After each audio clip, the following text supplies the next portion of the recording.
Good morning and good afternoon and good evening to you all. Thank you so much for taking the time to attend my presentation, Neuroscience-inspired SLAM and Positioning, Progress, Key Challenges and Opportunities. And thank you to the organisers for inviting me to present today.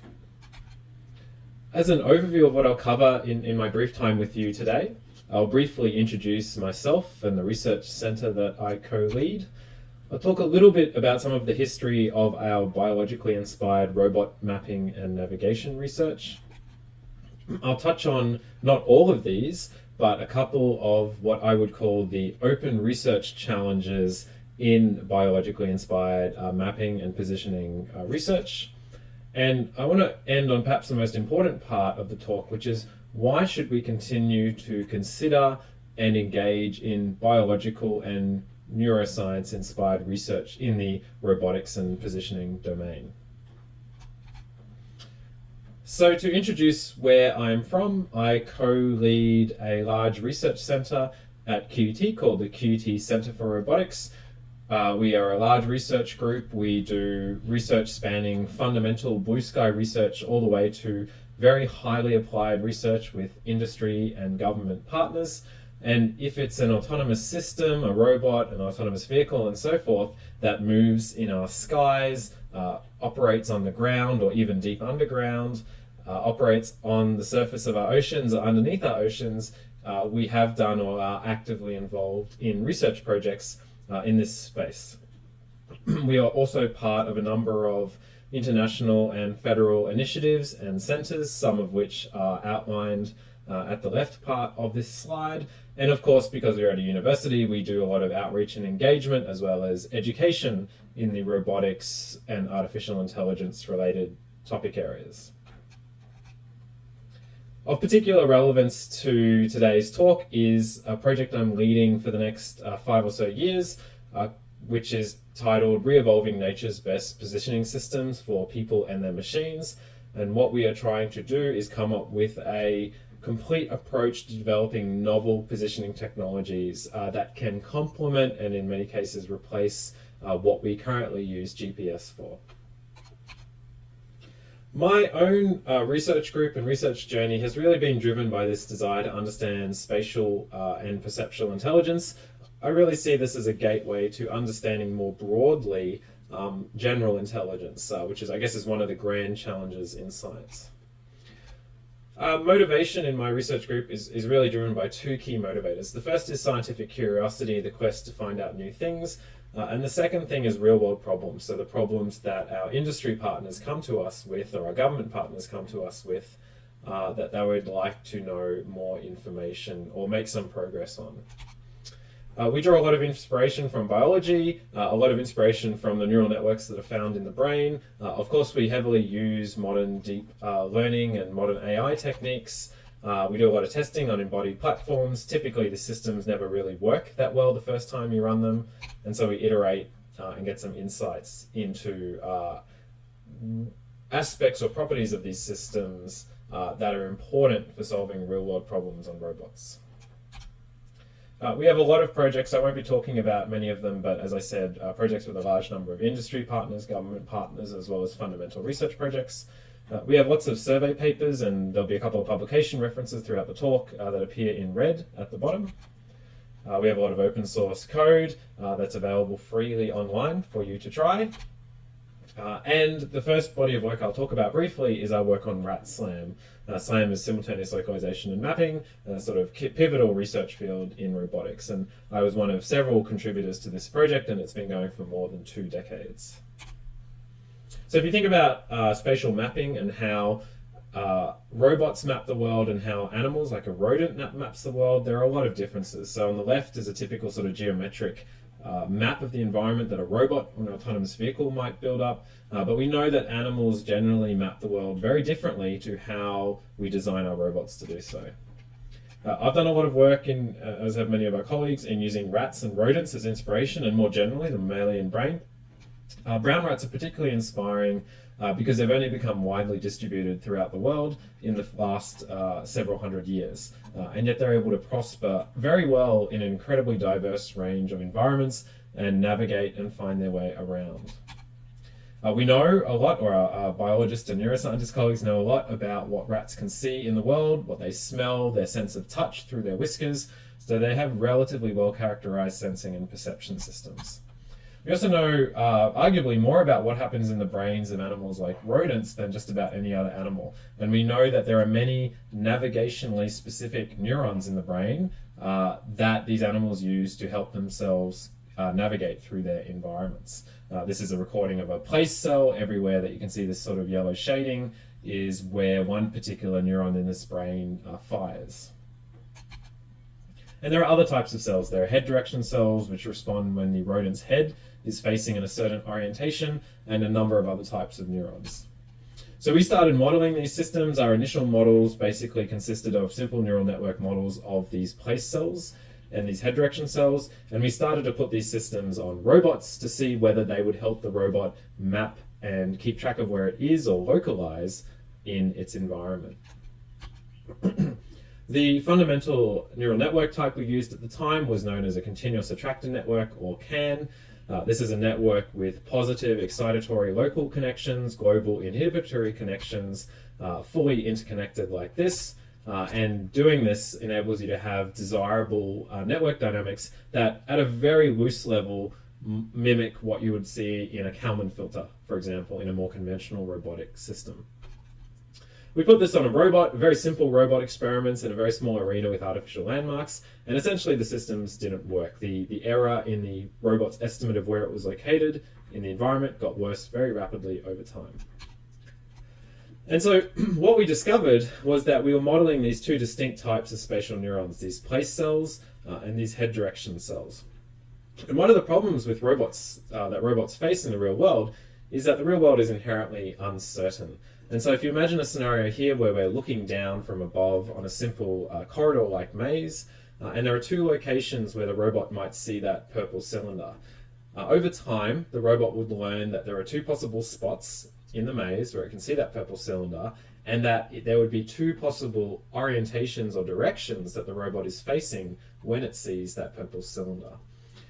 And for a mapping system or a localization system to be very effective, it needs to be able to propagate and update multiple hypotheses about where the robot is and which direction it's facing at any time. And one of the problems with this separate representation of location and orientation was that you had no way of knowing which hypothesis of orientation belonged to which hypothesis of location. And so there was this binding problem that made the system not very functional. So we engineered a solution called RatSlam. This is a map or structural diagram or schematic of the RatSlam system. And the key element you see at the left here is a system of neurons called pose cells.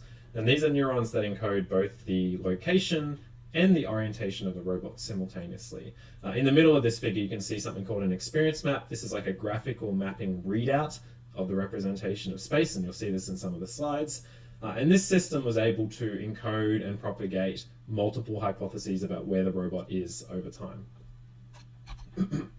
So what could we do with this system? Well, I'm not going to present two of the pivotal results that we achieved, but we were able to have the system run on an indoor robot over a period of 2 weeks. It navigated, doing mapping and navigation the entire time, about 40 kilometers over 40 hours of active operation, all pretty much entirely autonomous across 2 different buildings on a university campus.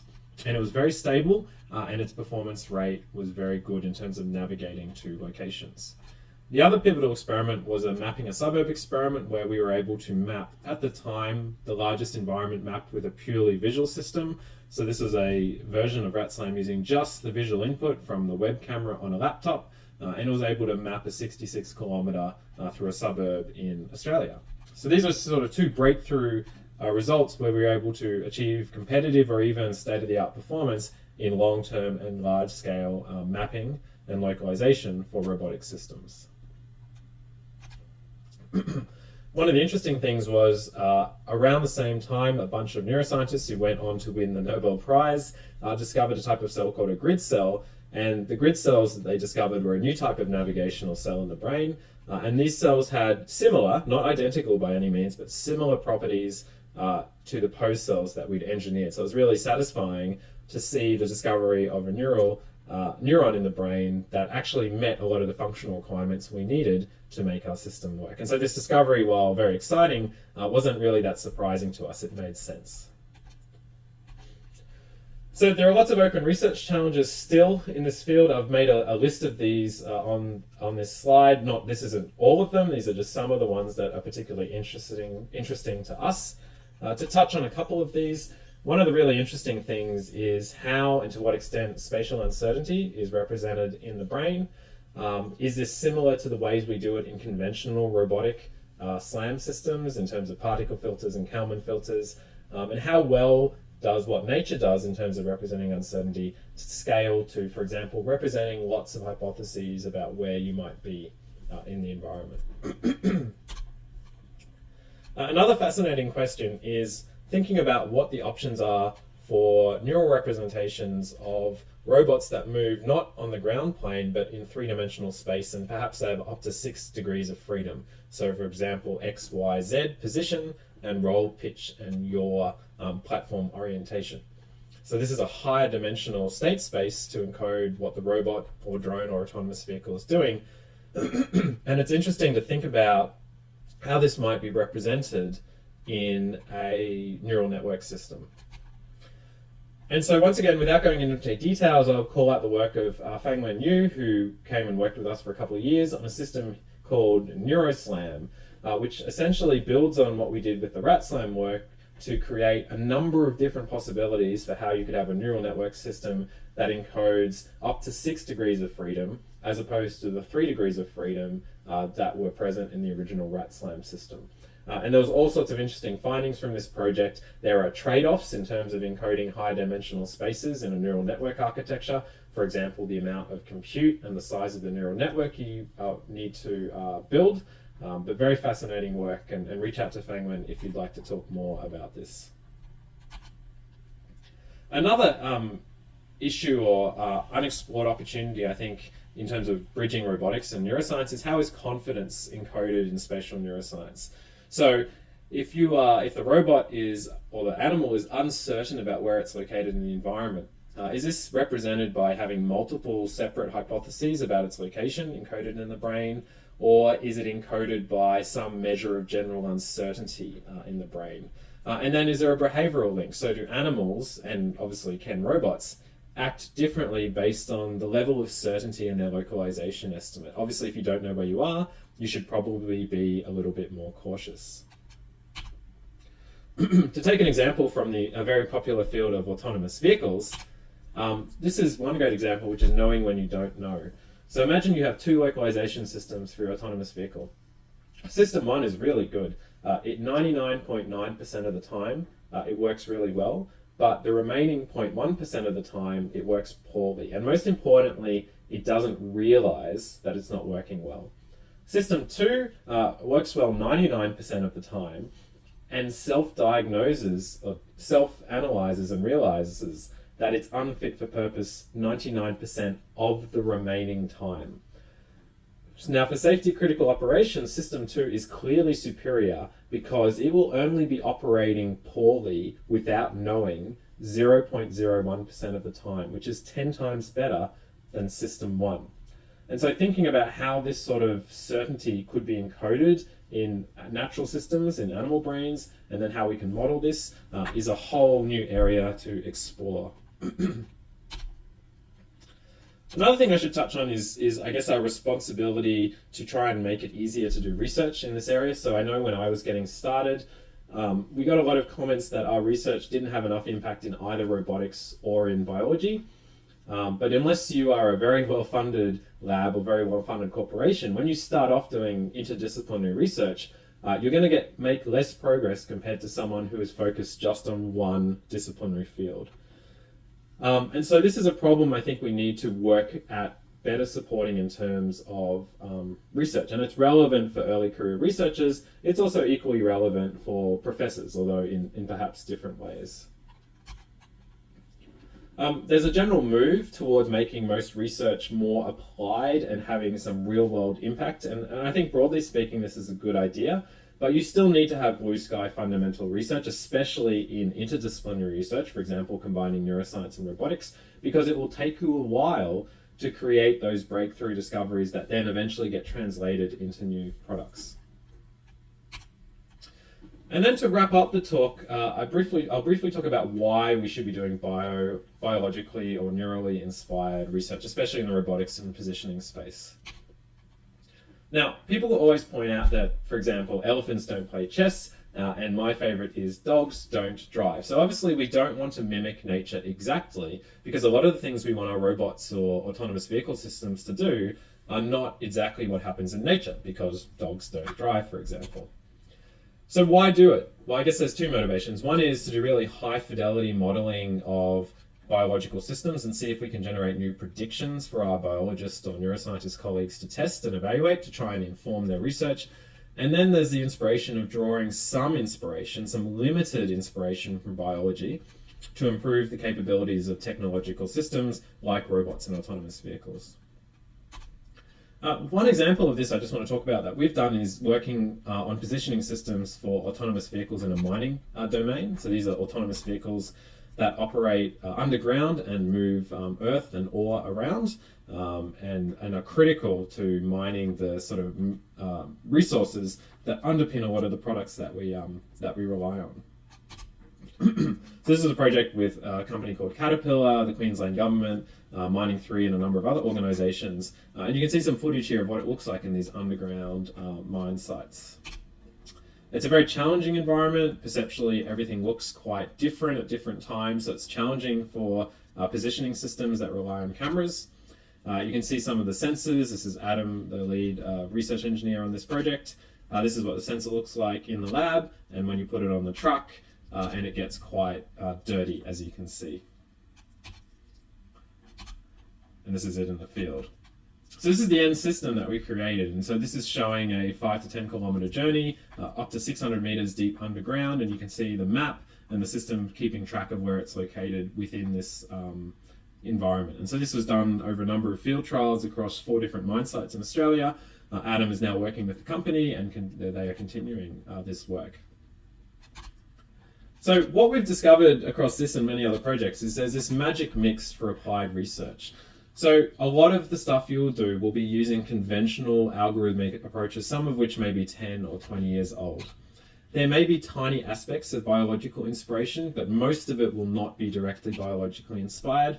And to get the performance you need, sometimes you will need to use modern AI, so modern, for example, deep learning based techniques.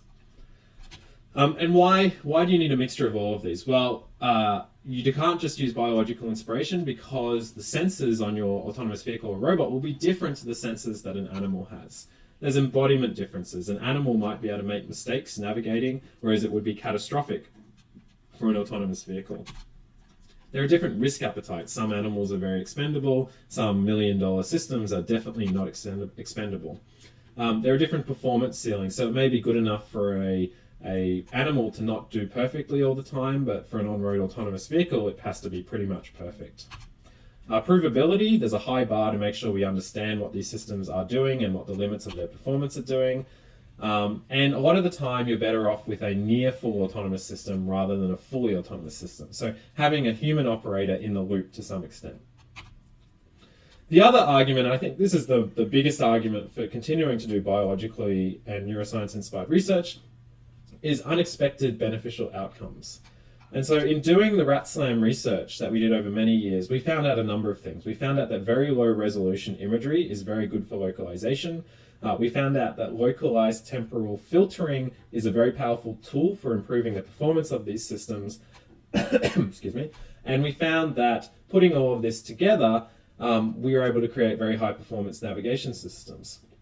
But what we were able to then do is abstract some of these concepts to create a system called Sequence Slam. And I'm not talking about that at all in today's talk, but it's a very simple, very high performance method for doing positioning and localization using cameras, even in very challenging environmental conditions. And when we set out on the rat slam work, we never would have expected this would be one of the key outcomes. And so I think this is a powerful argument for why we need to keep continuing to do this research.